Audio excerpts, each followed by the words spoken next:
ഇപ്പോൾ P V അൻവറിന്റെ വീട്ടിൽ ഇ ഡിയുടെ റെയ്ഡ് തുടരുകയാണ്. ഒരു 10-15 മിനിറ്റായി റെയ്ഡ്. ശരിക്കും സാമ്പത്തിക പ്രശ്നങ്ങളുടെ മേൽ തന്നെയാണ് ഇ ഡിയുടെ റെയ്ഡ്. കൂടുതൽ വിവരങ്ങളുമായി ദീപക് തർമ്മട വീണ്ടും ചേരുന്നു. Deepak, welcome back to morning show. പറയൂ ദീപക്, റെയ്ഡിനെ കുറിച്ച് കൂടുതൽ വിവരങ്ങൾ എന്തൊക്കെയാണ് ലഭിച്ചത്? ഇപ്പോൾ ഈ പി വി അൻവറിന്റെ വീട്ടിൽ മുന്നിൽ നിന്നുള്ള ദൃശ്യമാണ് പ്രേക്ഷകർ കാണുന്നത്. പറയൂ. SKN ഇതിൽ 2 കമ്പനികൾ, അതായത് ഒന്ന് PVR ഡെവലപ്പർ, അതുപോലെ തന്നെ നല്ലംകുളം കൺസ്ട്രക്ഷൻസ്, ഈ 2 കമ്പനികളുടെ പേരിൽ വ്യാജ രേഖകൾ വെച്ചുകൊണ്ടുള്ള ലോൺ എടുക്കലും അതുപോലെ തന്നെ മണി ലോണ്ടറിങ്ങിൻ്റെ, അതായത് MLP ആക്ടിൻ്റെ പരിധിയിൽ വരുന്ന രീതിയിലുള്ള സാമ്പത്തിക കുറ്റകൃത്യങ്ങൾ ചെയ്തു എന്നുള്ളതാണ് ഇ ഡിയിൽ നിന്നും വിവരം ലഭിക്കുന്നത്. ഇ ഡിയുടെ കൊച്ചിയിലെ യൂണിറ്റ് 2, അതായത് ഏറ്റവും കൂടുതൽ രഹസ്യാന്വേഷണം കേന്ദ്രീകരിച്ചുകൊണ്ടുള്ള ഓപ്പറേഷൻസ് നടത്തുന്ന സൗത്ത് ഇന്ത്യയിലെ തന്നെ പ്രധാനപ്പെട്ട ഒരു ഓപ്പറേഷൻ ടീമാണ് ഈ കൊച്ചിയിലെ 2. ഡെപ്യൂട്ടി ഡയറക്ടർ നേരിട്ടാണ് ഈ ഓപ്പറേഷൻ നടത്തുന്നത്. 10 സംഘമായി ഇ ഡി മലപ്പുറത്ത് കഴിഞ്ഞ ദിവസങ്ങളിൽ തന്നെ എത്തി. അവർ രഹസ്യമായ വിവരശേഖരണം കഴിഞ്ഞ മാസങ്ങളിൽ നടത്തിക്കഴിഞ്ഞു എന്നുള്ളതാണ്. പി വി അൻവറിന് ഒന്ന് ഈ തരത്തിലുള്ള ക്രമവിരുദ്ധമായ പണം, മറ്റൊന്ന് അയാൾക്ക് ഫണ്ട് ചെയ്തവർ, ആ ഫണ്ട് ചെയ്തവരുടെ ലിസ്റ്റ് ഔട്ട് ചെയ്ത് കഴിഞ്ഞിരിക്കുന്നു എന്നുള്ളതാണ് വിവരം.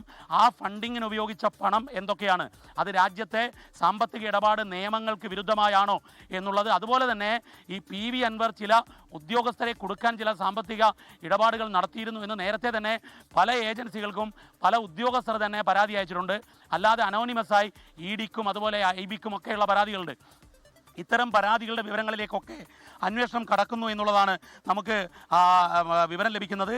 He took loans in the name of Namakkulam Constructions and PVR Developers without proper collateral എന്ന് പറഞ്ഞുകൊണ്ടാണ് ഇ ഡിയുടെ തന്നെ വിവരങ്ങൾ വരുന്നത്. അതായത് രാജ്യത്തെ സാമ്പത്തിക ഇടപാട് നിയമങ്ങൾ പാലിക്കാതെ പി വി അൻവർ സാമ്പത്തിക ഇടപാടുകൾ അനവധി നടത്തി, അതുപോലെ ബിനാമി ഇടപാടുകൾ വന്നു. ഇത്തരത്തിലുള്ള പരാതികളിലേക്കാണ് ഇ ഡിയുടെ ഇപ്പോഴത്തെ അന്വേഷണം നടക്കുന്നത്. പി വി അൻവർ മാത്രമല്ല, അദ്ദേഹത്തിന് പണം നൽകിയവർ ഉൾപ്പെടെ ഈ അന്വേഷണത്തിൻ്റെ പരിധിയിലാണ്. അതിൽ ഈ സാമ്പത്തിക ഇടപാടുകൾ നടത്തിയതിൽ ഈ KFC ഒഫീഷ്യൽസ് ഉൾപ്പെടെ ഉണ്ട് എന്നുള്ളതാണ്. പി വി അൻവറിൻ്റെ മറ്റ് സുഹൃത്തുക്കൾ, ഡ്രൈവർ, അത്തരം ആൾക്കാരുണ്ട്. അതുപോലെ അദ്ദേഹത്തിന് വിവിധ ഘട്ടങ്ങളിൽ കഴിഞ്ഞ തിരഞ്ഞെടുപ്പ് വേളയിലും അതുപോലെ P V Anvar, ADGP MR Ajith Kumar ഉൾപ്പെടെയുള്ളവർക്കെതിരെ വലിയ കടന്നാക്രമണം നടത്തുന്ന വേളയിൽ സാമ്പത്തിക ഇടപാടുകളിൽ ചിലർ സാമ്പത്തിക സഹായം നൽകിയിരുന്നു.